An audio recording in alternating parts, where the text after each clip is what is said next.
Good afternoon. I'm Adrian Dix, BC Minister of Health. To my right is Dr. Bonnie Henry, BC's Provincial Health Officer. It's International Nurses Day today. We wish everyone well, and we want to recognize and honor the territory of the Lekwungen-speaking people of the Songhees and the Esquimalt First Nations. And with that, I'll introduce Dr. Henry for today's COVID-19 update. Thank you, and good afternoon. So for today, May 12th, I'm pleased that we have only 7 new cases who have tested positive in British Columbia today, and that brings our total to 2,360 people who have tested positive in the province, including 874 in the Vancouver Coastal Health Region, 1,124 people in the Fraser Health Region, 125 people in Vancouver Island Health Region, 180 people in the Interior Health Region, and 57 people in the Northern Health Region. We continue to have outbreaks, as you're aware, in long-term care and assisted living. We have no new outbreaks to report, and we are up to 482 people who are associated with long-term care assisted living, or the number of acute care units that we have outbreaks ongoing, including 295 residents and 187 staff.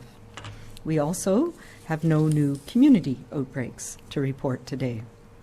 So in terms of our cases, we have 397 active cases around the province today, and you will excuse my slight mathematical error yesterday when I reported 600 and some. We were at 504 yesterday, so that has decreased by a little over 100 active cases again today. Of those, 63 people are in hospital and 16 are in critical care or ICU. We have, unfortunately, 1 additional death to report, bringing our total to 131 people who have died from COVID-19 in BC. And this is, unfortunately, another resident of our long-term care home in the Fraser Health Region, and our condolences go to the families and the community and the care providers for this person. We now have 1,832 people who have fully recovered from COVID-19. Today I want to bring people's attention to one of the initiatives that we've talked about a little bit, in that we have done a number of things to try and understand the unintended consequences of the measures that we've had to take to try and control COVID-19 in British Columbia. As we know, everybody in this province has been impacted, and everybody across the country and around the globe has been impacted. The effects have been far-reaching, and we have learned a lot. We have learned a lot about the virus. We have learned a lot about transmission. We learned a lot about how to care for people, how to manage outbreaks. But there are still many, many questions that we still need to answer and understand. So today, we have launched a province-wide survey to gather your feedback on your experiences and your actions in the COVID-19 pandemic so far here in British Columbia. This is a collaboration with all of our medical health officers, our public health officers around the province, the Provincial Health Services Authority, as well as my office. And the information that we gather will help inform the decisions that we make in the weeks and months ahead. As part of the survey, there's also an opportunity for you to express your interest in participating in a number of other studies that we're setting up to try and better understand the impact of the pandemic on people here in British Columbia, including a serology blood testing study to determine immunity in British Columbia, and I know that will appeal to a lot of people, so I encourage you to look at this survey. The other study that we're looking at is getting your advice and support about how we could use technology to coordinate information sharing and contact tracing going forward in British Columbia. So this survey of your experiences and helping us to understand the impact it's had on you and your families is available on the BC CDC website. So that's bccdc.ca/COVID-19 survey. And I really encourage everybody, if you have a few minutes, it takes about 10 to 15 minutes. I encourage you to make the time to complete this survey and help us understand your experiences so far. As Minister Dix noted, today is International Nurses Day, and that is the anniversary. It's celebrated on the anniversary of the birth of Florence Nightingale, who was one of the first professional nurses and who started her own nursing school, as many people are aware. She was also somebody that I admire greatly as one of the first infection control providers that we've had in the healthcare setting, and her work during the Crimean War in helping make hospitals safer from infections and preventing infections in patients and staff in those hospitals is really legendary. She was also a statistician, which is something I admire greatly. Today, we know that BC's nurses are doing incredible work across our province, supporting patients with COVID-19, stepping up in this crisis across the province, whether they're public health nurses working in the community, whether they're nurses in long-term care in our hospital system, across the sector. We know that nurses in our communities are caring and compassionate and so much more. And I want to take the opportunity today to recognize that and to thank you for all that you do. One of the ways we can show appreciation to all of our healthcare providers, but to the nurses in our community in our lives, is to keep healthy ourselves. Protecting ourselves, our loved ones, our communities, protects all of us, including the nurses in our communities.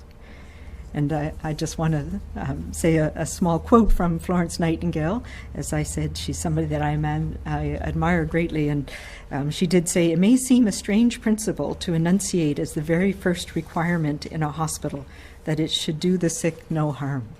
And I think that's an important thing for us all to remember when we're talking about the things that we need to do to prevent people from getting sicker when they're in hospitals, and in particular, to prevent the transmission of infections. So thank you to all of the nurses in BC. I know there is still concern as well about how we are going to safely transition into our phase 2 here in BC.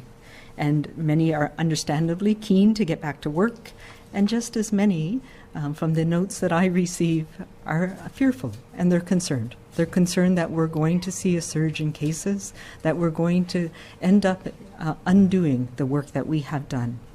But we need to, all of us, be thoughtful. We are taking this slowly in our guidance, and we're taking this slowly in how we're rolling out the phases, and we need you to do that too. The orders and restrictions that we have put in place are to keep all of us safe, and that remains our number one priority. I've talked many times about the principles that we've laid out, and this remains all of our responsibility as we move forward into the next phase.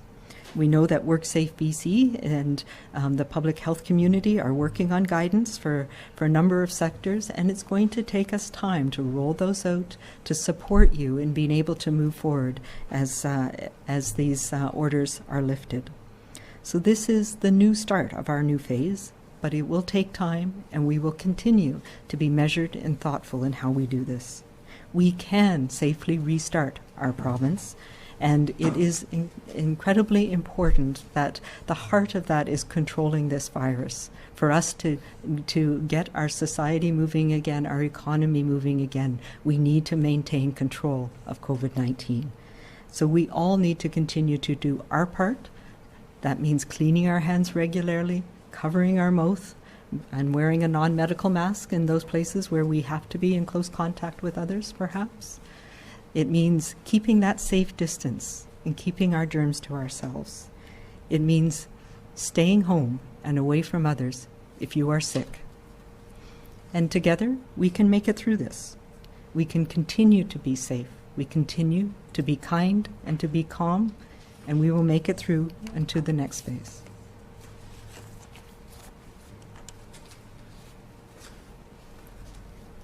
Thank you very much, Dr. Henry. I wanted to, first of all, express and join Dr. Henry expressing condolences to the family, the friends, the caregivers, the community of the person who passed away from COVID-19 in Fraser Health in the last 24 hours. This is, we say it regularly, but it always bears repeating, a very, very challenging time for all of us to grieve, particularly in long-term care where it is the ability to contact one another and to be together isn't what it should be in normal circumstances, and isn't what we would hope it to be. But nonetheless, all of us, I think everyone in the province, from the Premier to every person, wants to express their condolences to the family, as I do, and to say that we are with them at this very, very difficult moment.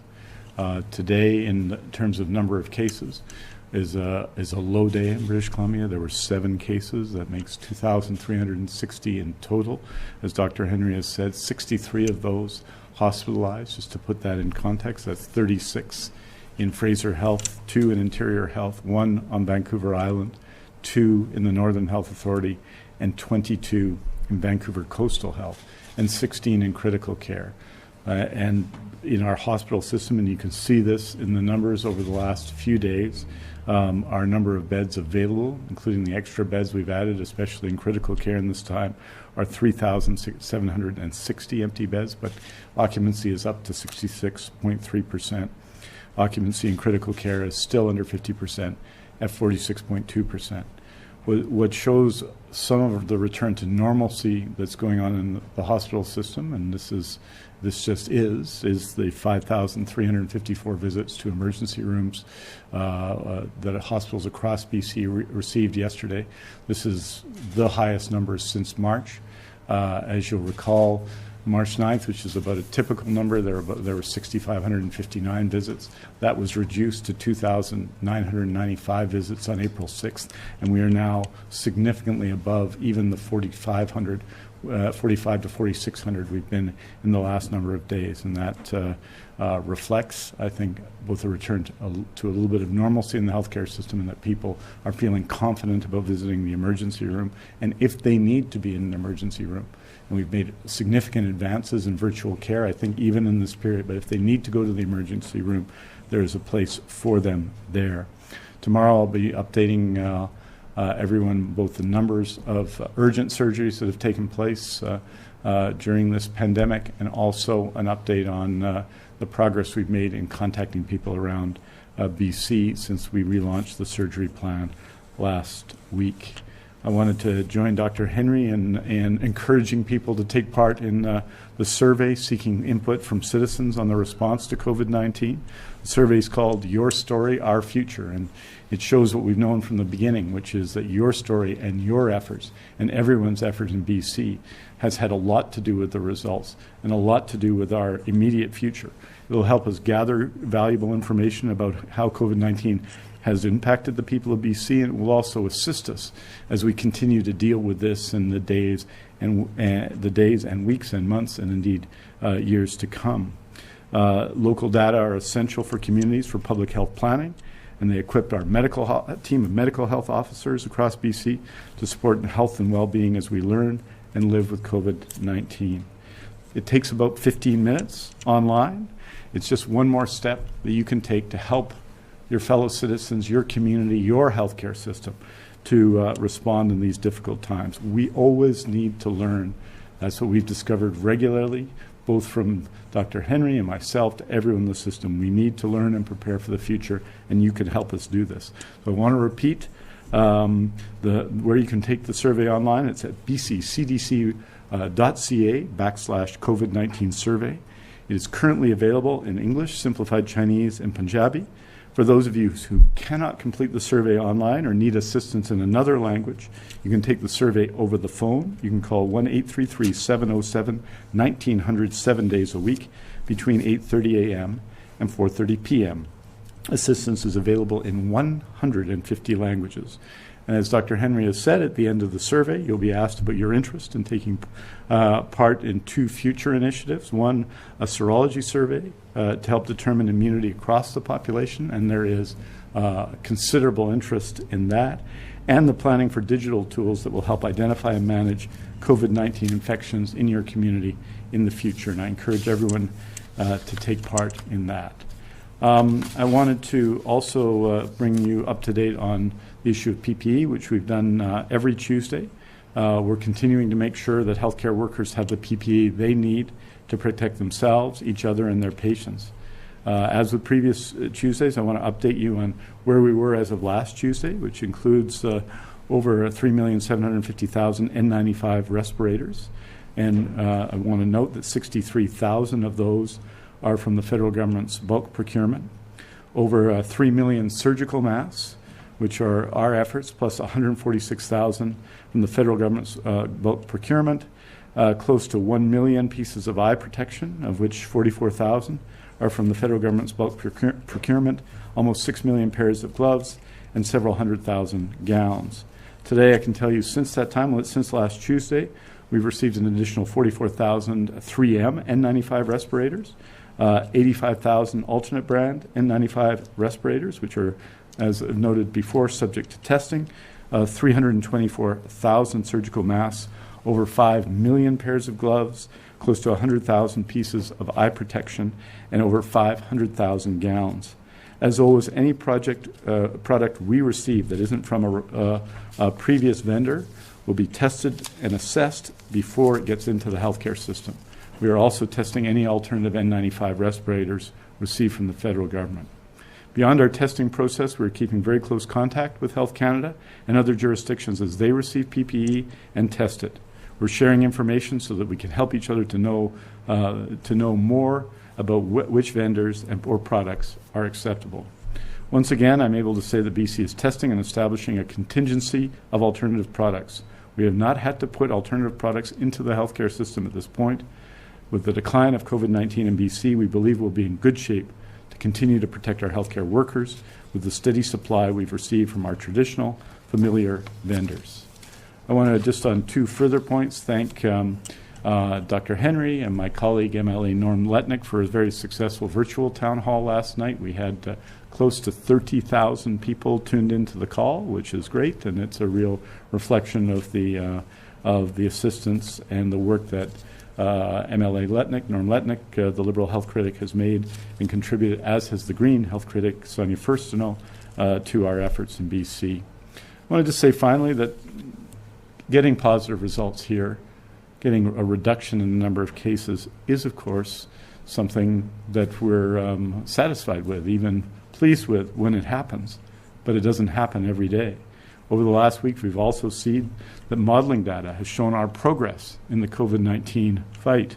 We've shared our four-phase plan to restart BC, and we've seen the commitment to surgery renewal. We are preparing for the weeks and months ahead and the promise they offer for social, surgical, and economic renewal. But just to be clear, we just cannot get ahead of ourselves. The only travel we should be doing the next little while really is moving from phase 1 to phase 2, because COVID-19 isn't going anywhere. It's still in every health region in BC, and we can't make that trip from phase 1 to phase 2 without our passport to safety, the skills that we've learned, the skills we've been taught to keep healthy and to stop the spread of COVID-19. This means that every step we take along the path to our social and economic renewal this week, this coming long weekend, and beyond, begins with this commitment. We wash our hands and cough and sneeze into our sleeves, and we use, where appropriate, a mask, a non-medical mask. Follow the rules, flatten the curve. For BC's restart plan and surgical renewal to fully deliver on their promise, we must continue to be 100% committed to stopping the spread at every step of the way in our journey through this summer and beyond. Aujourd'hui, nous annonçons 7 nouveaux cas pour un total de 2360 cas de COVID-19 en Colombie-Britannique. Nous sommes attristés d'annoncer un nouveau décès lié au COVID-19 dans la régie de santé du Fraser pour un total de 131 décès en Colombie-Britannique. Nous offrons, bien entendu, nos condoléances à tous ceux qui ont perdu leurs proches. Parmi l'ensemble des cas confirmés de COVID-19, 63 sont actuellement hospitalisés, dont 16 en soins intensifs. Les autres personnes dont le test de dépistage a été positif sont en isolement à leur domicile. We're happy to take your questions. Thank you. Reminder to everybody on the phone, please press *1 to enter the queue. You are limited to one question. Please also unmute your phones. You will until I call your name. First question today is from Penny Daflos, CTV. Thank you so much for taking my question. With phase 2 around the corner and the idea of expanding our bubbles, I'm hearing from a lot of single people who've been very lonely. Some of them may be just feeling frisky. They're thinking about dating again. So I just want to hear, what is Dr. Henry's advice when it comes to sex and dating? And will we start seeing some public health messaging around that?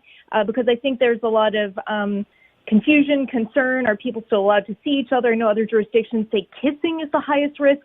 So any help that you could offer the single people in particular, I think would be appreciated.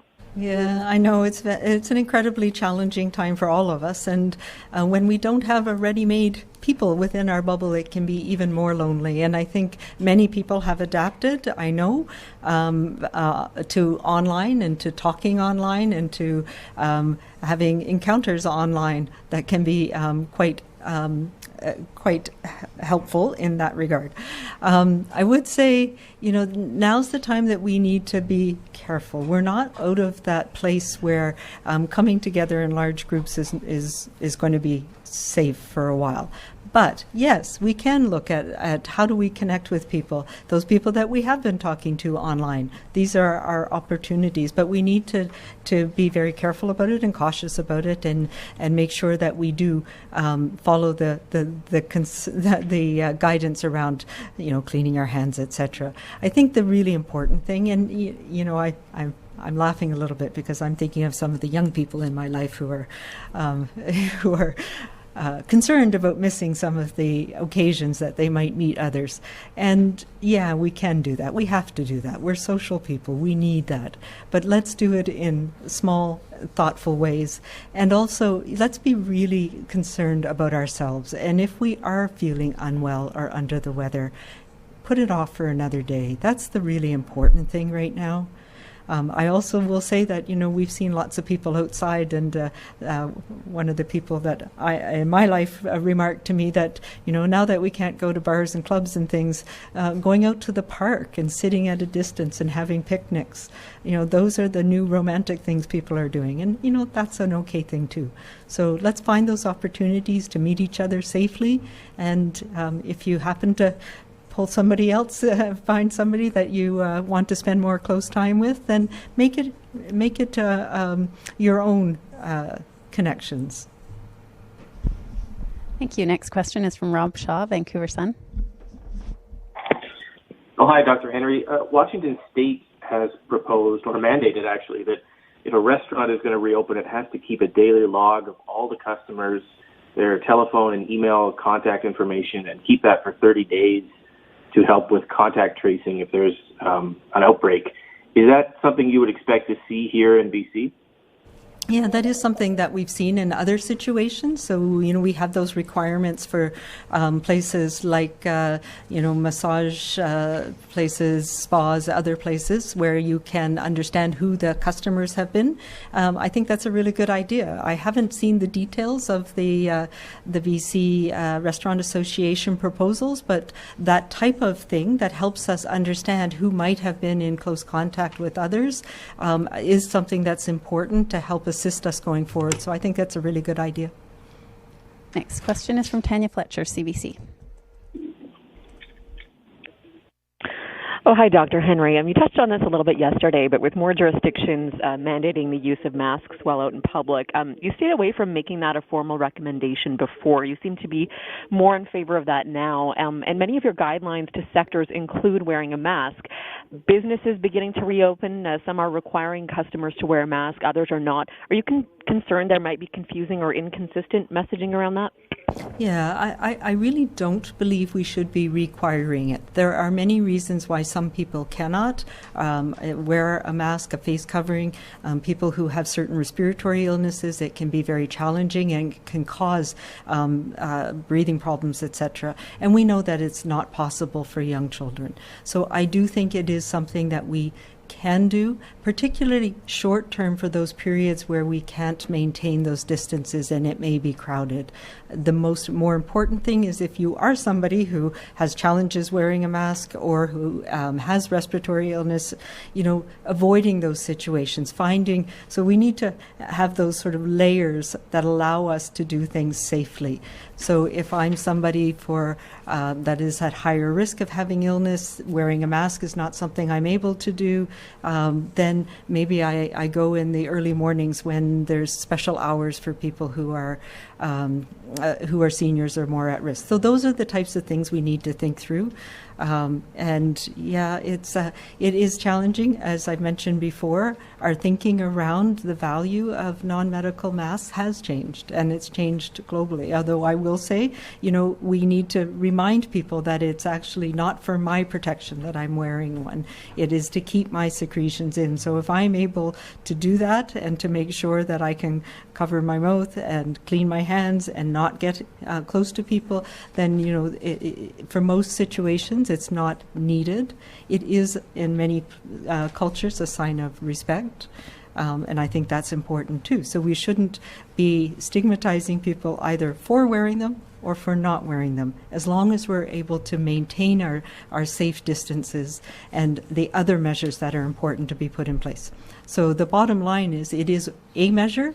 It's not the most effective measure we have to prevent transmission, and there are some situations where it may be useful. And so that's where we are right now in our thinking about it. And so I do recommend it in those situations for those who are able to do that. I think the other really, of course, important thing is to stay back and stay away from others if you're sick at all.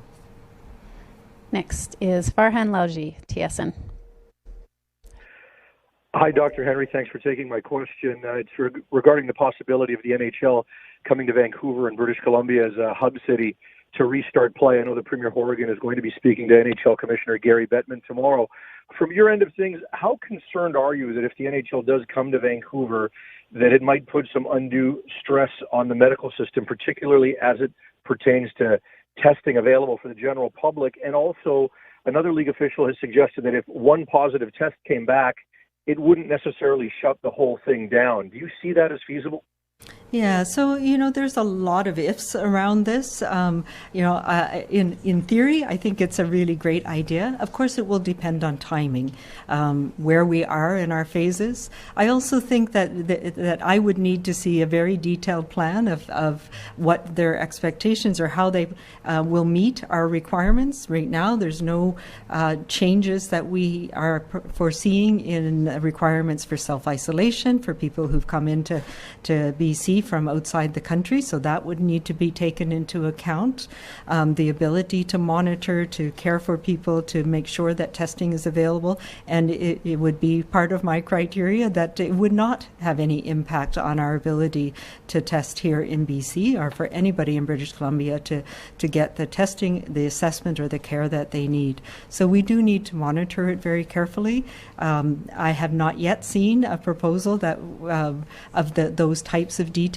So I think it is very much in the theoretical phase right now.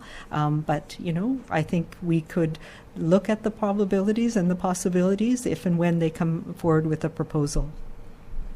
Keith Baldry, Global News. Hi, Dr. Henry and Mr. Dix. You mentioned travel earlier. On the weekend, the Port of Vancouver official was quoted as saying they're making preparations to welcome cruise ships on July 1st, a prospect I'm sure neither of you agree with. It is a federal port. Are you of the view, in terms of talking to the federal government, to ensure that cruise ships do not come in, or do you have any power over that? Yes, we've had those conversations with our counterparts in the federal government. We are, as you can imagine, not in favor of cruise ships coming into anywhere in British Columbia. And I can tell you that my conversations with my counterparts, both in the Yukon, but also in Alaska and Washington State, are similarly not expecting to have cruise ships in our waters or in our ports in the coming weeks and months. So yes, that is not something. One of the things, as I've just mentioned, is the requirement for anybody coming into the province from outside of BC, from outside of the country, will need to self-isolate for 14 days. So if a cruise ship had somehow planned to come here, then we would not be allowing people to come off the cruise ship, for example. So, those are things that we need to work out. This is not the time for that type of a risk to be taken in our province, and certainly not in our ports, either Vancouver or Victoria or, Prince Rupert, some of the other places where these cruise ships have gone in the past. So I do expect the federal government will be looking at the issue and coming out with their recommendations, but the orders that we have in place here in British Columbia will stand through certainly through July 1st. Yeah. And just to say, just as Dr. Henry has, and with colleagues in both Alaska and Washington State and then across the country, I think we've been pretty clear on this point.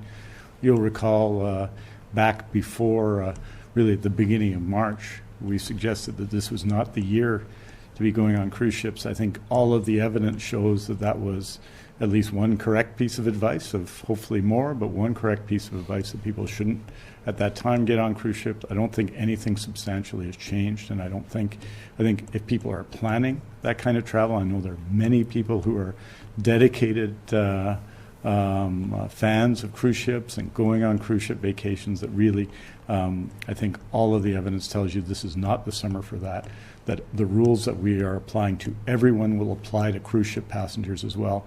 And I don't see anything happening with respect to cruise ships starting on July 1st, except a continuation of the present situation.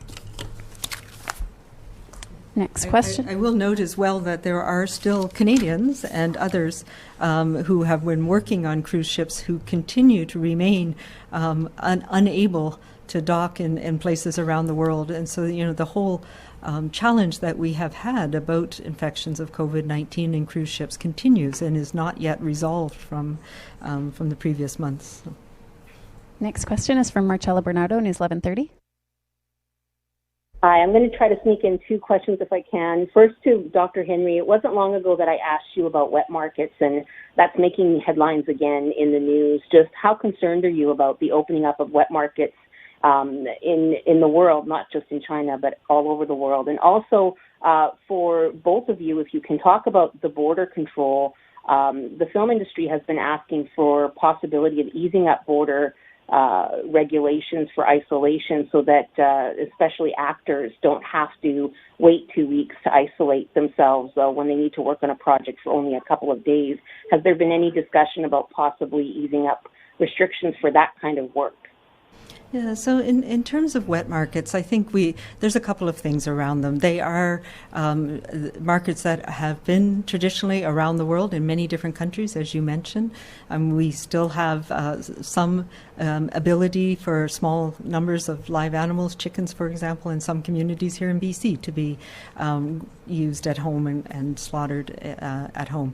So they are very much a source of food for many communities, and it is how people get access to protein and to other foods. I think there's a difference between that type of market and the illegal trade in exotic animals for food, which is a very different thing, often happens around the same places, and it may be that a number of particularly illegal trade happens through the facility of a wet market. But we have seen in many countries in the world that if you put in the appropriate infection prevention and control measures in wet markets, they can be very safe. So I think there's two things that need to be dealt with, and in particular the illegal trade in exotic animals for food or for other measures is something that needs to be looked at, and in my mind there needs to be restrictions and put in place around that, and that is a very challenging thing to do. In terms of, the borders, right now we do not foresee, I do not foresee lifting those restrictions on self-isolation. We need to go through this next phase. We need to look at where we are come, the end of June into the summer and see what measures can be put in place. I think right now the only thing that I see at the borders that we need to address is looking at how we can facilitate family reunification. But again, I would see that in the context of people having to self-isolate when they come here. As things improve, both in the United States and in Canada, then we can look at having different conversations around the need for self-isolation, but that we're not at that place yet. And if we look at people coming in from other places around the world, we still have travel-related cases. We've had Canadians repatriated from cruise ships, as I've mentioned, but also from a number of countries around the world that continue to be dealing with large numbers of cases of COVID-19, and they have developed their illness once they've come here to BC. So we're not at the place where we can think about lifting those types of safety measures at this point. Next question is from Cindy Harnett, Times Colonist. Hi. This question kind of follows on the last. The Prime Minister wouldn't say again today whether he'll extend restrictions on non-essential travel to the U.S.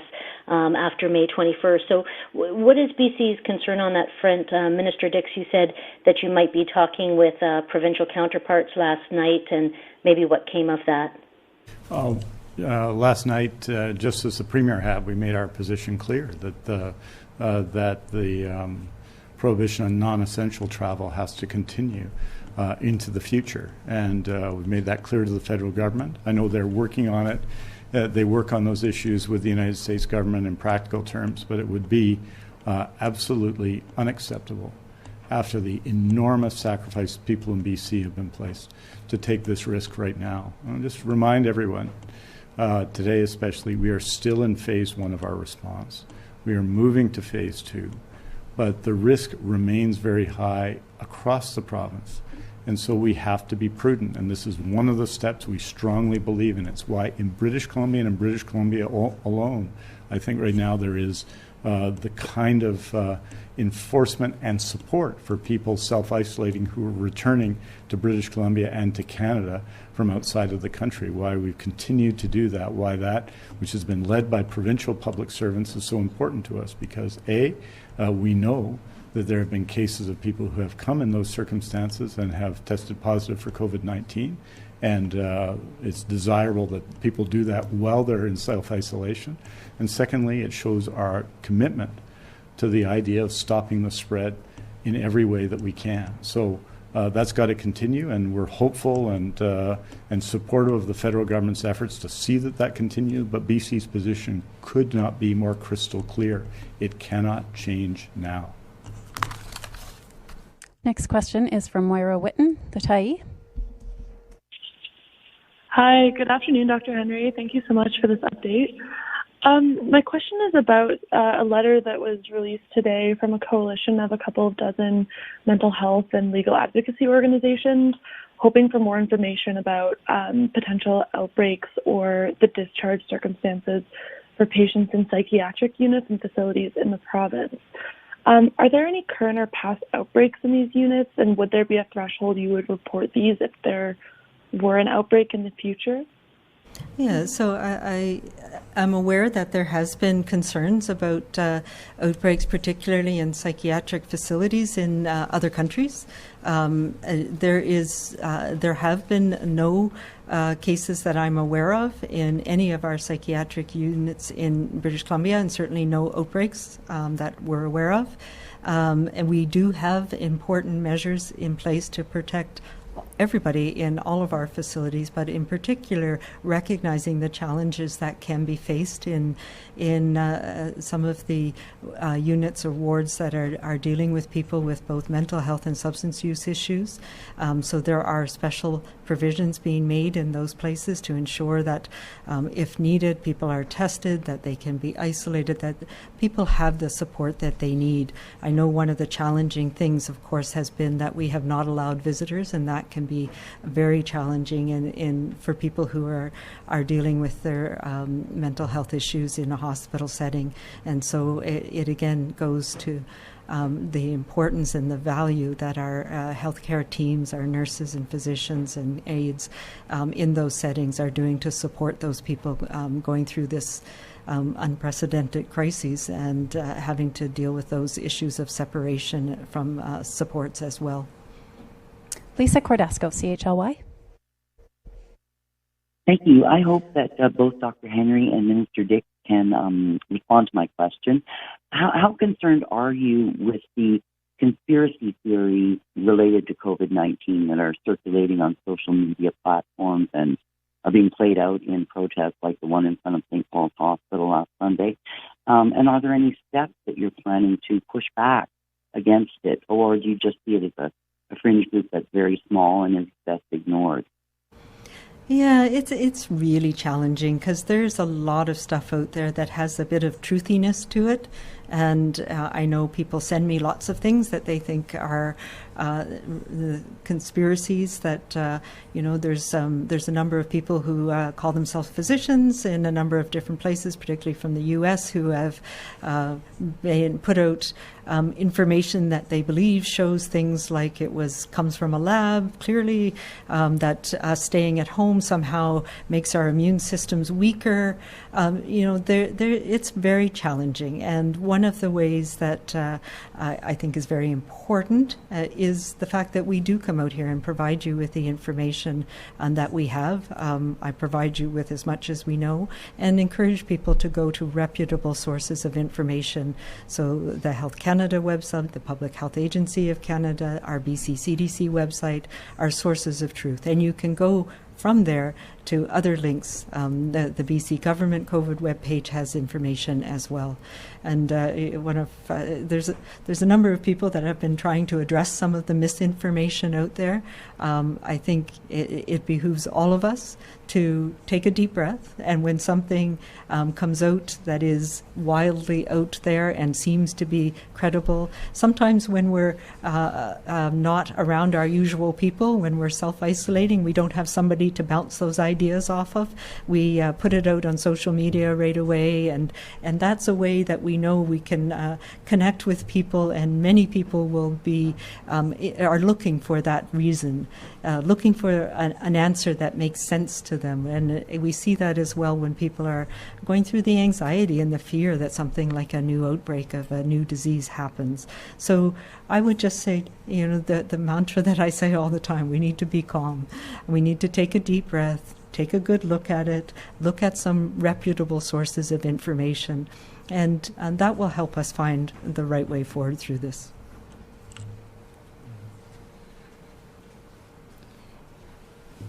I think one of the reasons we've given such regular briefings, that we've delivered information when it's good news, when it's more difficult news.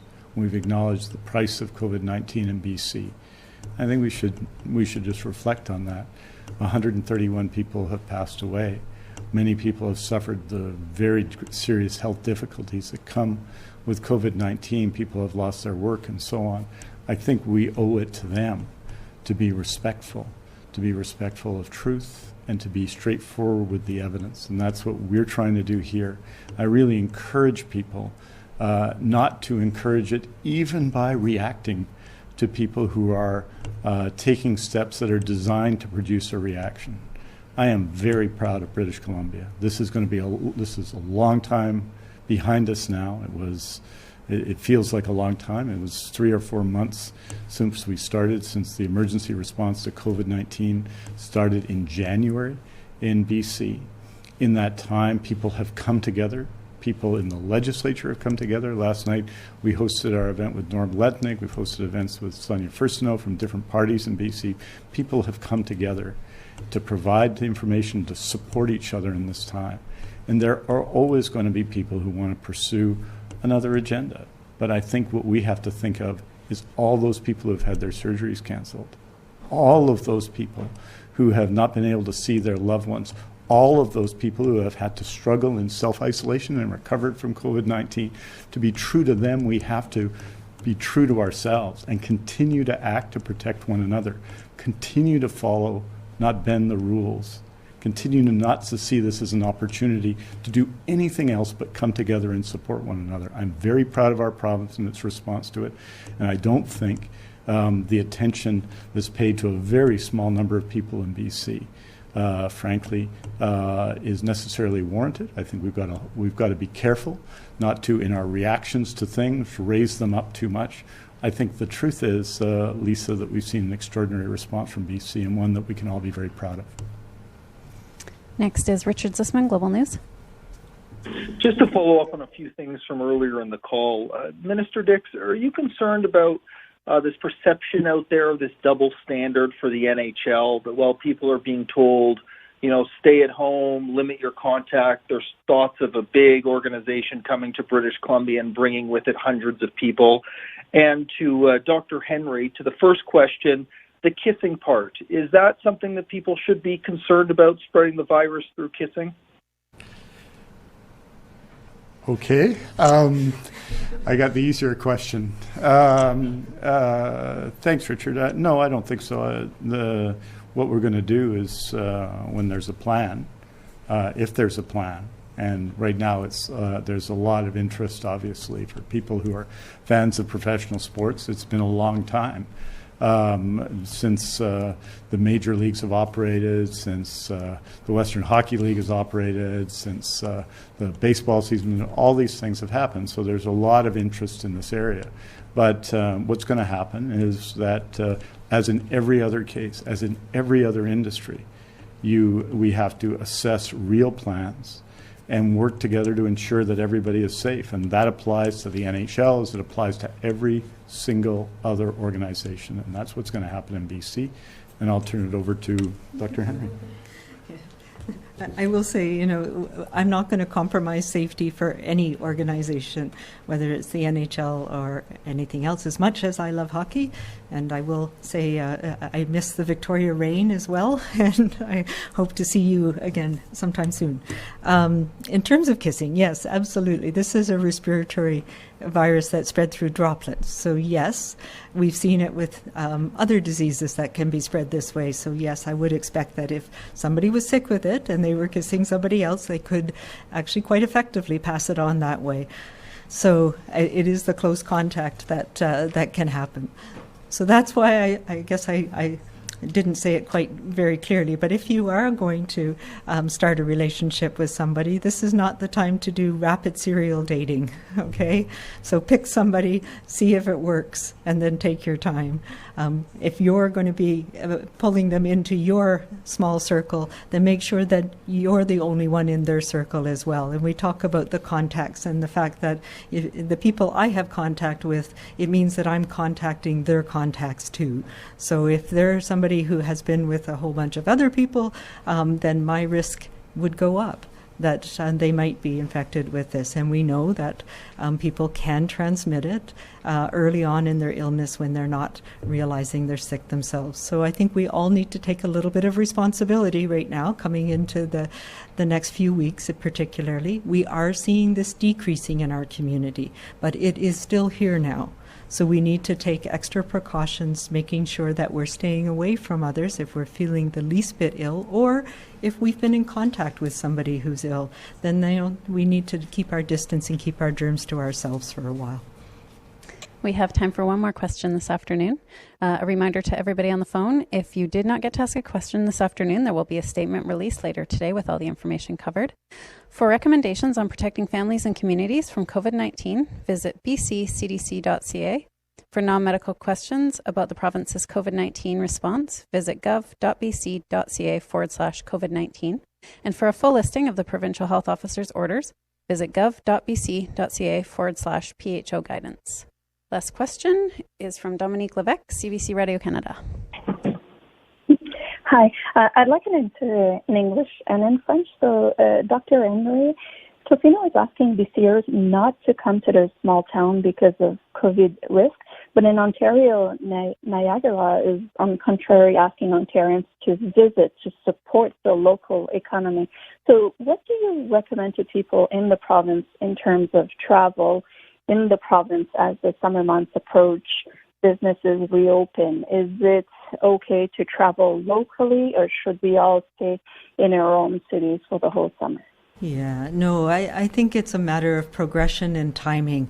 And so I don't think we're saying things that are at odds. I'm saying right now, as I've just said, we still have 400 people in our community who are recovering from this virus. We know there's still some spread in our community. We have 20 long-term care facility hospital outbreaks that we're managing. We still are in outbreak phase with a number of community outbreaks. So that tells us it's still here right now. So right now, this weekend, stay close to home. Don't go traveling.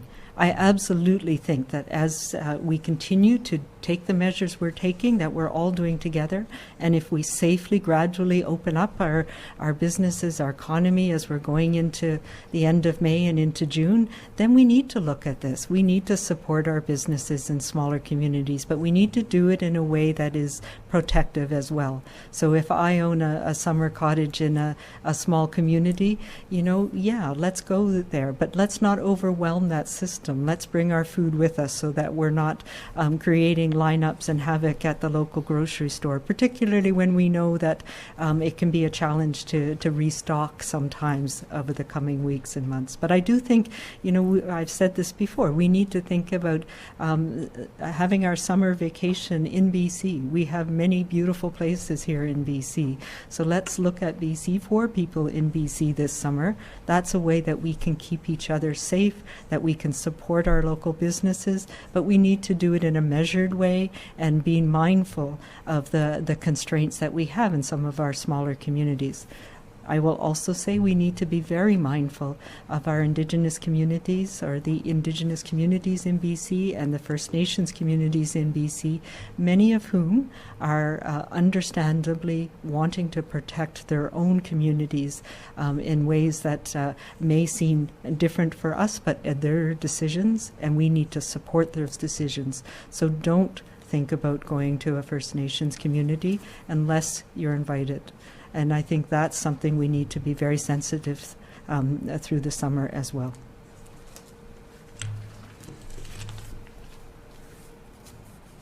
Je pense que c'est clair que nous suivons notre propre chemin en Colombie-Britannique, c'est-à-dire que je sais qu'il y a des circonstances différentes en Ontario, mais ici, nous sommes dans la première période de notre réponse au COVID-19. Et les conséquences sont sérieuses pour tout le monde. On a le COVID-19 un peu partout dans la province, et donc il faut répondre d'une manière mesurée. Nous sommes, comme je viens de dire, dans la période 1 seulement. Donc, ce week-end, notre recommandation, c'est de rester chez vous, dans votre propre communauté, de ne pas voyager un peu partout dans la province, de ne pas voyager à d'autres provinces, mais de rester dans votre propre communauté. Elle est bien entendu dehors, parce que c'est ce qu'il faut faire pendant le mois de mai en Colombie-Britannique, mais je sais qu'il y a d'autres circonstances, peut-être en Ontario, et ça peut développer en Colombie-Britannique, mais je pense que nous allons réussir si on suit les conseils de Dr. Henry et de rester dans sa propre communauté ce week-end, surtout pour continuer nos efforts de réduire la transmission de COVID-19 en Colombie-Britannique. Merci beaucoup. À la prochaine. See you the next time. Thank you.